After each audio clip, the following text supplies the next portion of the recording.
ভুট্টা ক্ষেত অনেক সুন্দর। আপনার 20 দিন বয়স আর কি, 20 দিন বয়সের চারা। আজকে আমরা জমিতে বিষ দিব, ভুট্টা গাছে বিষ দিব। পাতা ছিদ্রকারী যে পোকাগুলো আছে সেগুলো থেকে রক্ষা করার জন্য আমরা 2-3 বার বিষ প্রয়োগ করতে হয়। চারা গজানোর 5 থেকে 7 দিনের মাথায় একবার, আর এই অবস্থায় থাকা পর্যন্ত একবার।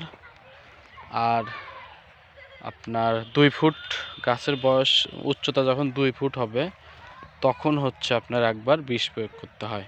তাহলে পাতা ছিদ্রকারী এবং গাছের শিকড় যেগুলো পোকা কেটে দেয় সেগুলো মারা যায়। তো আমরা আজকে এগুলো জমিতে বিষ প্রয়োগ করব।